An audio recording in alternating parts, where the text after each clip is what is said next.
Hello everyone! This is Dragon Videos. I hope y'all are doing well with the summer heat.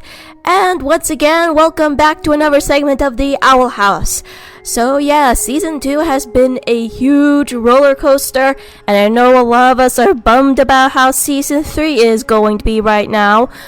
But in light of this, I thought I should at least jump the bandwagon and at least see what happens in the future. That's right, while we're doing the painful wait of this hiatus, hopefully not too long, I thought it'd be a good time to throw in some predictions for Season 3, namely of what's going to happen in the season so far. Now, in terms of predictions, I basically broke them down to 7 different segments of what's most likely going to happen in Season 3 and what to do next. Considering that there's a lot of possibilities here, it's going to be a huge concept to go over, so I just decided to minimize some of the bigger plot points that I think should be addressed. Without further ado, let's begin!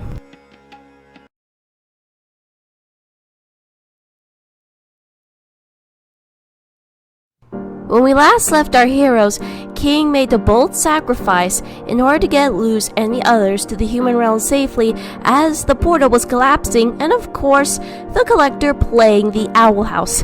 A bittersweet end to the series. Well, the Season 2 anyway. So what happened here is that King is being a very rational voice of reason. I said that before multiple times in my previous videos, and you can sort of see why. In Season 1, he does have his moments, but in Season 2, he gets better as he learns the truth of who he is. And also by then, King uses his intellect to actually get on the Collector's level and convince them to actually help out. However, King has been through so much, and he can only do as much as he possibly can to stall the Collector from doing who knows what sort of other damage, and what other chaos may be there. To make matters worse, I'm pretty sure King, when the Collector will come across the bones of the other Titans, and it will probably raise a few questions for the Collector, depending on what the character will happen. And I feel like the bones may be a breaking point for King at that point. After all, they're part of his kind, and he's left alone. He's the last Titan. So of course he's gonna snap at the Collector sooner or later. And of course there's the Collector, who seems jovial and wants to play in a very extreme and very painful way. Oh lord. So the Collector is a very complicated character, you could sort of say the least. On the one hand, they do come across as very destructive and evil character. However, not as evil as Belos, but somewhere up there, considering they were not hesitant for a massacre, but at the same time a lonely individual. However, the Collector might get a slap of reality after their argument with King, because the Collector might find King as a real friend compared to the fallout that happened in King's Tide. So yeah, this can result into some emotional argument between the two, as well as the Collector maybe finally breaking down and crying, admitting to what has happened in the past thousands of years, resulting in that loneliness and probably a touch insanity. As far as I know, that episode, one of the 3 episodes, is going to make us cry buckets.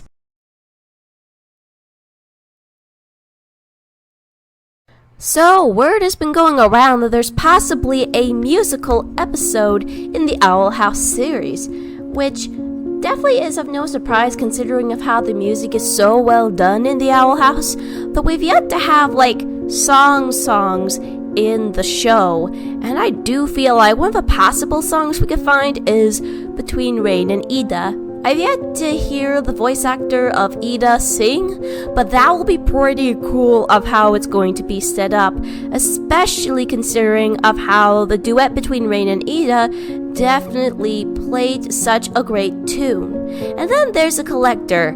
I have a feeling that the Collector's gonna play a villain song eventually, which I guess I haven't heard since, oh god, the Nowhere King's theme. So it will be very interesting because I don't know too many, I know only about a couple of cartoon villain songs, but I do feel like it will be a nice refresher to have more villain songs, especially if we're doing this in the Collector's perspective. It'll be even more interesting of how it'll drive the story, considering that there's only 3 44-minute episodes, so it will probably be a bit of a drag, but it'll be still cool to learn more of how it's going to drive, since that's what musicals normally do.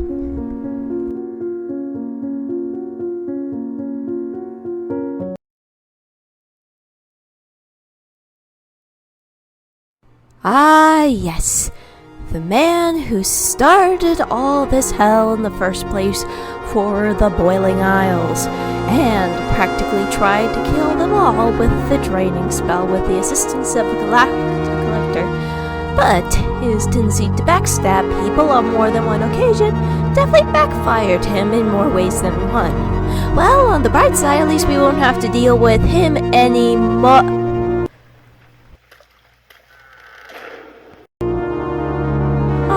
Damn it, he's gonna put us through emotional trauma, isn't he?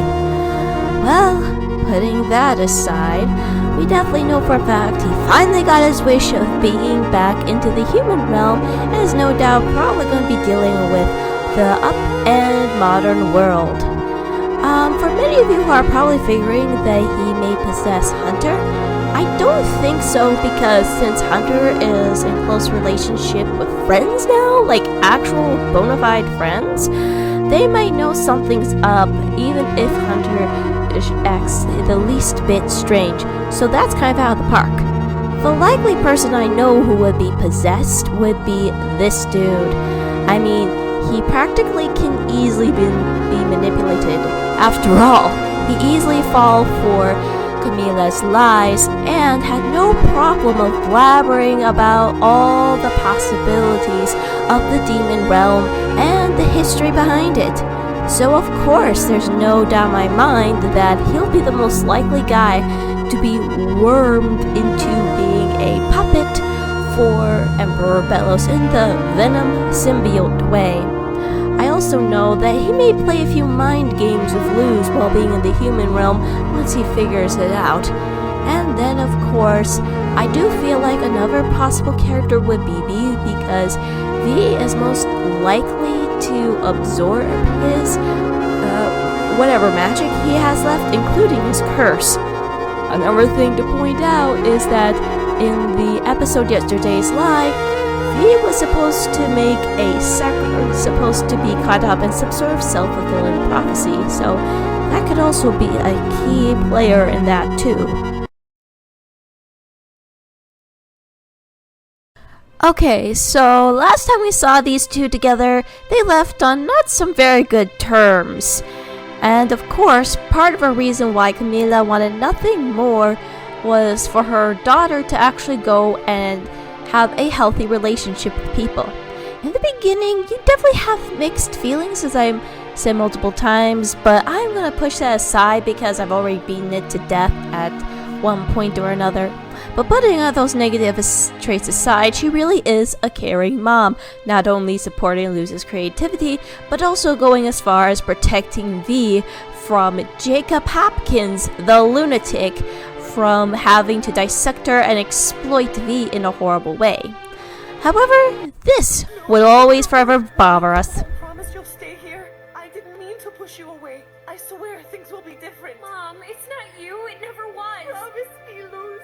Please. So, basically, in the beginning of the episode, it definitely felt like what Camilla said is, your fantasies aren't holding you back. But the thing is, Luz has been trying like crazy to actually connect with people. Even though some of these stunts were crazy and dangerous, it was the only thing that could actually make her feel noticed, as well as accepted by her peers, which end up failing miserably. So what Camila said definitely made her feel like she was an outcast, no matter what she did or say. But upon learning that her Hexside friends and the friends from the demon realm are with her now in the human realm, it will definitely feel like at this point that Camila will finally learn about what Luz was trying to say about her time in the demon realm and finally come to accept that the person that Luz has become, as well as helping her overcome of the feelings of shame and guilt that she had been feeling at the end of season 2.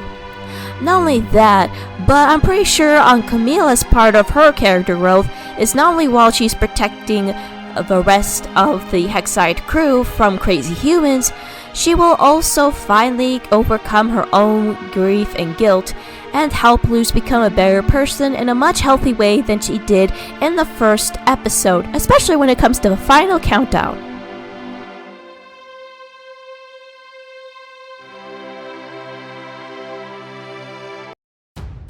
It's the final countdown. Do do do do do do do do do. Okay, putting that little humor aside, I definitely know that the final battle between Belos and Luz will be probably the most heart-pounding we'll ever witness.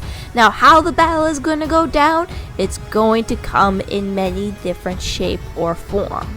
So I feel like the Collector's going to play a huge role into that final showdown, whether it is with the Collector himself, themselves, or just in general with Belos. It definitely will feel like the Collector might be willing to help out because of their personal grudge with Belos, and for good reason alone. As for that, maybe Luz might have to do some bargaining or talk nujitsu, which always helps on more than one occasion, resulting in her having to learn another form of magic because in a past episode of King's Tide, Belos said, "I can't let you teach it to anyone," and thus resulting in a possibility, it can be a foreshadowing that the Collector will probably teach Luz another form of a magic that may not be found through the Titan and what comes from within herself. Help it when she finally overcomes some of her guilt and her self-sacrificing behavior, she might find herself inspiring others, including the Coven heads, to actually work together for once. And of course, putting aside the issues of what's going to happen with the government system of the Boiling Isles, it will definitely reach to a point where everyone is on board with Luz's ideas of facing off with the Emperor. And no doubt we'll get to see the Hexside school again, especially after what happened in Labyrinth Runners, which I really would like to see them in action again, because it will be just so cool to get them involved in the final fight against Belos. And yeah, as for the final fight and the showdown between Luz and Belos, I feel like this one is going to be 4 times great. One of the things I feel like will happen is, if many of you remember the possessed being the Gilder Snake, I feel like Belos might possess V, as I had mentioned before earlier in this video, and finally Luz will face him off with her Palisman, taking on a massive showdown with one final form of magic, conquering Belos and possibly send his soul back to the beyond where it belongs. As for the ending of the series, I feel like there's going to be a brand new Owl House in the existence in the human realm, considering that most of the Owl Lady stuff was moved to a different sanction, and if there's anything that happened to the Titan that everyone was living on, and if it got disintegrated, it might be a more special idea if it stays within the human realm and create an interesting connection. I know I'll probably have to make a video about that a little more later on, but these are just my ideas. So folks, this is my season 3 predictions, and I would like to hear about yours. So what do you think will happen in season 3, and how much time it will have left? Remember to support the show as well as subscribe to my channel, do a like, set up some comments. This is Dragon Videos signing off.